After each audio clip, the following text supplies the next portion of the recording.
everybody! It's Wednesday, and that means you're watching Q&A. I'm Jenny, and I'm here with Paul and Kyle to answer your questions that you've written into the qnegg@gmail.com email address. You can also tweet to us at qnegg on Twitter. Let's get rolling with it. So, from Chris G, we have, hey guys, at the moment I have an i5-3470 with an ASUS H61 motherboard. When I was less involved in the computing industry, I made a mistake when installing my Cooler Master Hyper 212 Evo. What I did was use all of the thermal paste provided with the cooler. Nice. After learning more about computers, I realized my mistake and removed my 212 Evo to see what the damage was. It turns out I managed to get thermal paste inside the socket, as well as somehow bending a pin. I managed to straighten the pin, however I couldn't get rid of the thermal paste without possibly damaging the socket further. But my PC seems to be running just fine, and I don't seem to be getting any less performance out of my CPU. My question is, can thermal paste inside the socket cause long-term damage to the CPU and socket? The paste is not touching the CPU at all, just the surrounding lower parts of the pins. Thanks guys, and have a nice day. Alright, well first off, just to reassure you, there's nothing wrong with being a little new to computer building and making simple mistakes. Even something as easy as installing a motherboard standoff can be really a complex and arduous task for even the best of us. It's harder than it seems. Just serving up Kyle some karma for laughing so loudly just a moment ago.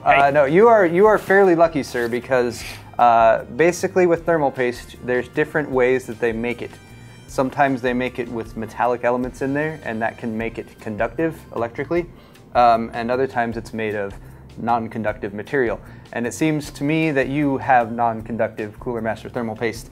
We tried to verify this, but we weren't able to prior to shooting, but based on your story, it seems like you have non-conductive paste down in your socket. So for CPUs working, chances are you're fine. I feel like if it was conductive, something would have popped right when you first started to turn it on. You would have had a short or something like that. So you're lucky because you were able to fix that bent pin. You're lucky because your thermal paste is non-conductive. Because if it was, you might have potentially risked damaging your CPU when you tried to start it back up. But fortunately, all that being said, you're probably just fine. I guess that's as far as it goes. It's a miracle. But yeah, we've seen that before. Actually, back when I used to work in where all the returns came through at Newegg, more times than I would like to say, I saw people who took the thermal paste and applied it into the socket and then put the CPU in. Oh, geez. Yeah. Definitely important you follow the instructions from the manufacturer.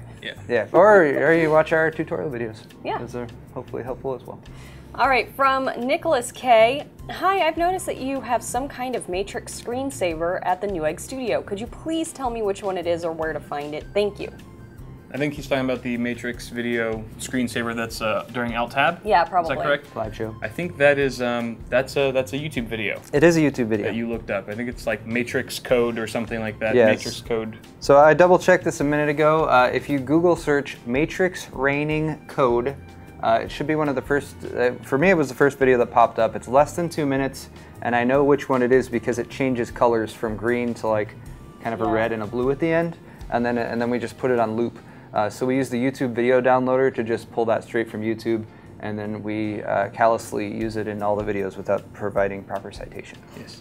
So that's where that comes from. We'll put a link in the description for you. There are lots of Matrix screensavers out there that I've tried, but for what we do there, because we're actually using 3 screens, it's just a video playing on full screen and one of the monitors. I actually coded it myself. Kyle wrote. In the Matrix. Kyle is the Matrix. Glad we cleared that up. All right, from M. Bayer. Hi Q&A. I've got an ASUS H97 motherboard. It has 4 SATA ports. I want to hook up 2 SSDs in RAID 0 and 2 HDDs in RAID 1 to it. Is this doable? Yes, it is. Yep. In fact, I run a very similar, I was running a very similar configuration myself. Me too. H97 has the Intel peripheral controller hub built into that H97 chipset. That provides actually 6 SATA 6 gigabit per second ports, all of which are compatible with RAID 0, 1, 5, and 10. I'm guessing you have the micro ATX version because you said you've only got 4 ports, but they're all still SATA 6, they're all still RAID capable. So when you boot up your computer, you're going to need to hit the shortcut key when it pops up. Actually, when you boot up your computer first, you're going to need to go into your BIOS and switch your PCH to RAID mode if you're on HCI or or IDE in particular. Bear in mind when you switch to RAID mode that depending on where your operating system is right now, you might need to reinstall Windows, just depending, so you might need to look up some information on that. Once you're in RAID mode, when you boot up your system, you'll be able to hit, I think it's Control-M, but I could be wrong. Control-I, is it? Okay, yeah, it's Control-I. As you're booting up, you'll see a little splash screen for the Intel RAID Manager, and then you can go in there and you'll see the disks that you have connected, and you can set up your RAID 0 with a couple of them and set up your RAID 1 with your mechanicals, and that should be great. There's a good amount of bandwidth on that PCH, and with just that amount of drives, I think even if you're hitting them all at the same time, you shouldn't saturate it. So it's a good idea. I like the RAID 1. All right, the last question is from Samshire. He asks, hey, I'm upgrading to X99 with the Intel i5820K on the ASUS X99 Deluxe board. If I already have the ROG ASUS Z97, do I have to get another copy of Windows 8.1? Yes. Yes. The operating system installs to your hard drive or SSD, not to the motherboard.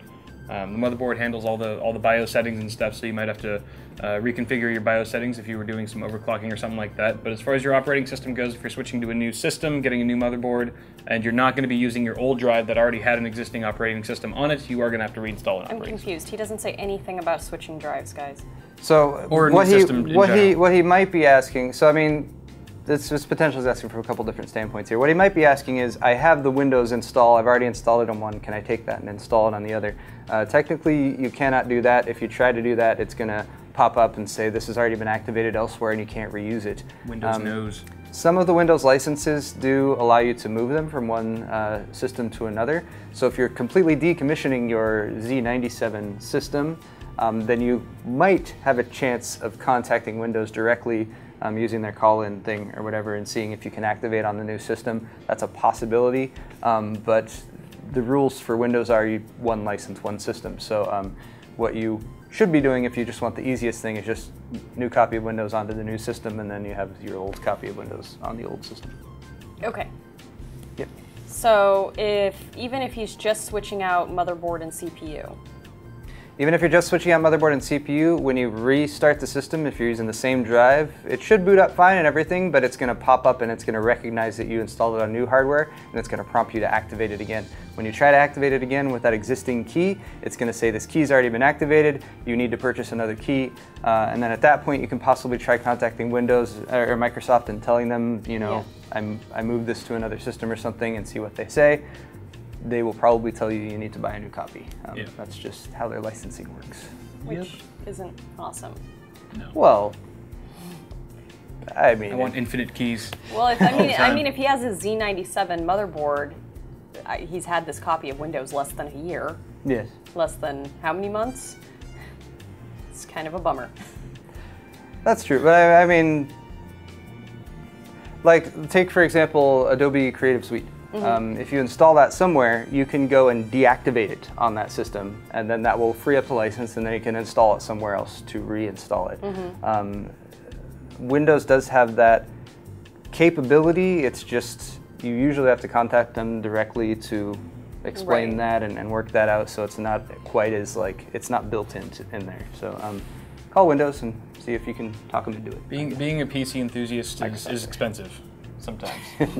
That too. Most people just buy a computer and a couple of years later it gets slow and they buy a new one and it just comes, pre-installed with Windows. Those are Apple users, guys. Those are also Apple users. Or no, there's some PC users that are have similar habits. Okay, yes, PC users too.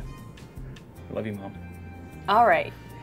I think that wraps up this episode of Q&A. If you want to have your question answered potentially, please write in to Q&A at where is it? Gmail. There's some email. There's an email address.